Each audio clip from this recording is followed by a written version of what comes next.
Assalamualaikum warahmatullahi wabarakatuh. Perkenalkan, nama saya Zaitul Ikhlas dengan NIM 2536940. Saya jurusan saya ilmu hukum. Saya ingin membuat video tentang hukum perkawinan adat di Indonesia. Ini berhubungan dengan mata kuliah saya, yakni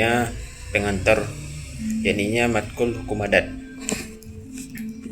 Kenapa saya ingin membuat video ini? Karena Indonesia dikenal dengan keberagaman suku, agama, dan adat istiadat. Setiap daerah punya cara sendiri dalam melaksanakan perkawinan, lengkap dengan simbol, ritual, dan makna filosofis yang berbeda-beda.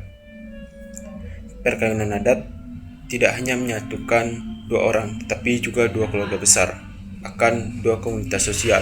Kita bisa lihat di Indonesia bahwa perkawinan bukan hanya antara dua individu saja, tetapi dua keluarga besar. Namun di era modern, hukum perkawinan adat mulai menghadapi pertentangan, perubahan sosial, hukum agama, dan hukum negara, membuat sebagian generasi muda tidak praktis atau tidak sesuai dengan zaman. Padahal di balik setiap profesi adat tersimpan nilai-nilai luhur yang menjaga keharmonisan dan identitas budaya bangsa. Itulah sebabnya penting bagi kita untuk memahami dan melestarikan hukum perkawinan adat di tengah arus modernisasi. Pengertian hukum adat. Secara sederhana, hukum adat adalah aturan tidak tertulis yang mengatur proses, tata cara, serta konsekuensi perkawinan berdasarkan adat istiadat setempat. Berdasarkan dengan hukum negara yang formal dan administrasi, hukum adat lebih menekankan pada nilai kebersamaan, kesepakatan, dan keseimbangan sosial. Perkawinan adat dianggap sah apabila telah memenuhi syarat adat dan mendapat restu keluarga serta tokoh masyarakat. Di sinilah letak keunikan hukum adat yang mengutamakan harmoni sosial di atas kepentingan pribadi dan kepentingan budaya. Asas hukum perkawinan adat. Ada beberapa asas penting dalam hukum perkawinan adat yang perlu kita pahami. 1. Asas sakralitas. Perkawinan dianggap suci serta disertai restu leluhur. Bukan hanya kontrak sosial, tapi juga ikatan spiritual, di mana kita banyak melihat proses-proses perkawinan yang berdasarkan adat, seperti memberi sesajen ataupun memberi penghormatan kepada leluhur. Kedua, asas musyawarah. Semua keputusan diambil melalui kesepakatan keluarga, mulai dari lamaran, mahar, hingga penyelesaian konflik. Asas kekeluargaan. Perkawinan bukan menyatukan dua individu, tetapi juga dua keluarga besar. Hal ini seperti yang saya bilang di awal tadi. Ini bukan hanya tentang dua individu yang saling bersatu, tetapi melainkan dua keluarga besar. Makanya diperlukan asas-asas restoratif, musyawarah dalam melakukan perkawinan yang berdasarkan adat. Asas restoratif. Jika terjadi masalah, penyelesaiannya mengutamakan perdamaian, bukan peradilan, di mana kita menjunjung tinggi musyawarah, di mana kita menyelesaikan secara berdialog, bukan membawanya ke pengadilan, tetapi pengadilan bisa dilakukan. Itu adalah tahapan terakhir di mana restoratif tidak bisa dilakukan lagi. Asas keseimbangan sosial. Semua pihak diharapkan menjaga keharmonisan agar hubungan dan kerukunan dan tidak merusak tatanan masyarakat. Hal ini diperlukan karena setelah perkawinan pasti laki-laki maupun pihak perempuan yang tidak sama daerahnya, maka tata cara proses perkawinan pun akan berbeda. Disinilah dibutuhkan musyawarah tersebut. Sistem kekerabatan dalam hukum adat terbagi menjadi 3, yakni patrilineal, matrilineal, dan parental atau bilateral. Kita tahu patrilineal tersebut adalah garis keturunan mengikuti pihak ayah, contoh masyarakat Batak dan Ambon, tetapi banyak contoh lainnya. Matrilineal, garis keturunan mengikuti pihak ibu, di mana sistem ini terdapat di Minangkabau, di Sumatera Barat.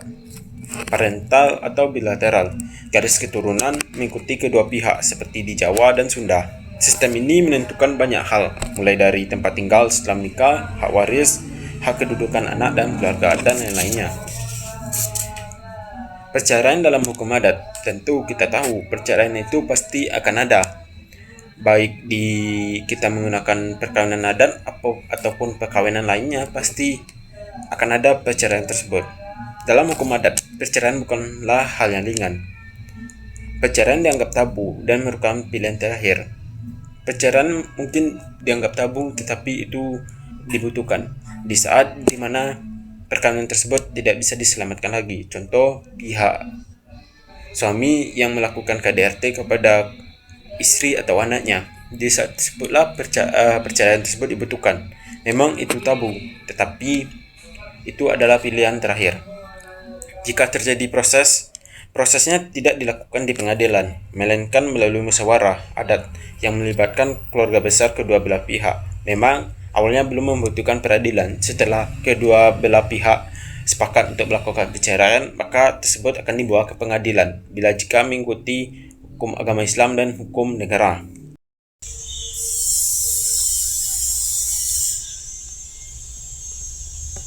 Tradisi merarik merupakan adat turun-temurun suku Sasak di Lombok, Nusa Tenggara Barat.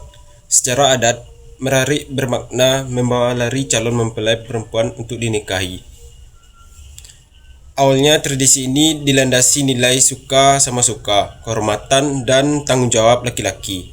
Namun dalam praktik modern, merarik kadang disalahartikan dan dilakukan tanpa persetujuan calon istri atau melibatkan anak di bawah umur.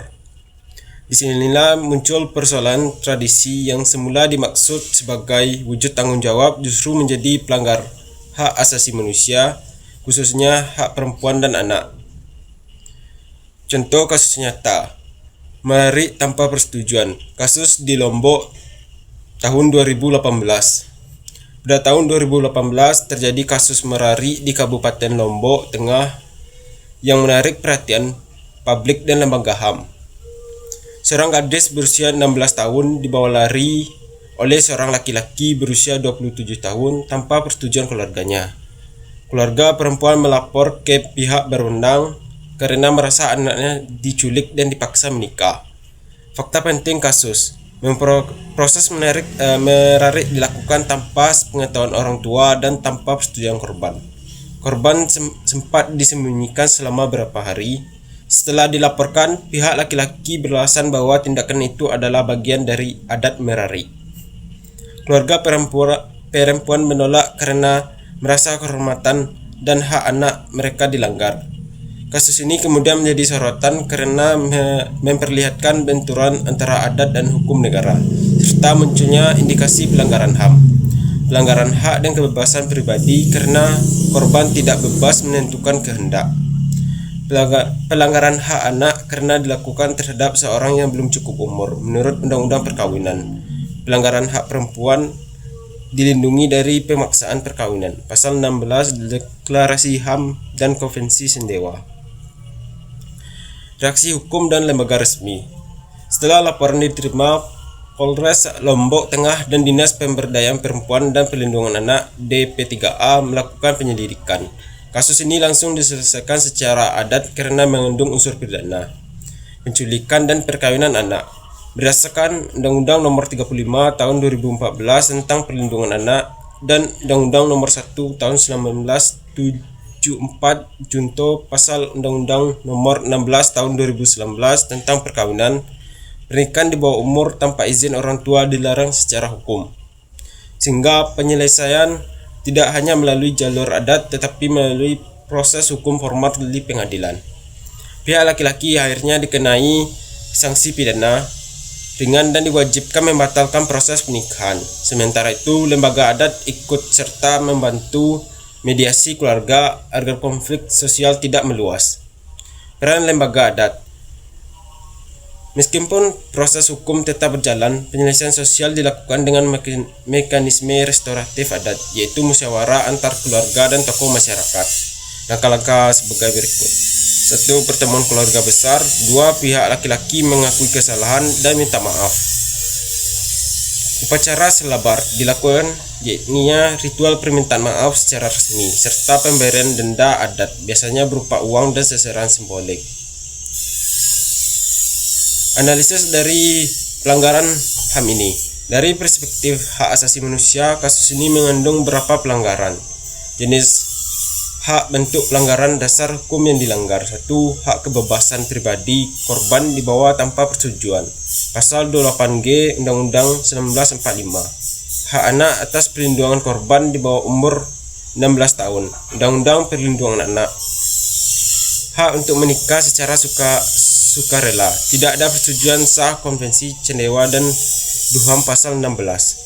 Namun dari sisi hukum adat, pelanggaran seperti ini dianggap menodai kehormatan keluarga perempuan dan diselesaikan dengan musyawarah, denda, dan permintaan maaf adat. Pelajaran dari kasus merari tanpa persetujuan ini dapat disimpulkan bahwa tidak semua praktik adat bisa dianggap sah apabila bertentangan hak dengan asasi manusia. Adat harus beriringan dengan hukum nasional, bukan di atasnya. Maka mekanisme restoratif justice adat dapat menjadi jalan tengah untuk menjadi perdamaian sosial, tetapi tidak boleh menggantikan penegakan hukum negara terhadap pelanggaran HAM. Implementasi dan reformasi. 1. Merari sah jika dilakukan atas dasar suka sama suka dengan usia cukup nikah. 2. Setiap proses merari harus dilaporkan maksimal 3 hari kepada keluarga perempuan. 3. Kepala desa dan tokoh agama wajib hadir dalam musyawarah adat. 4. Jika ditemukan unsur paksaan atau korban anak harus segera dilaporkan ke aparat hukum.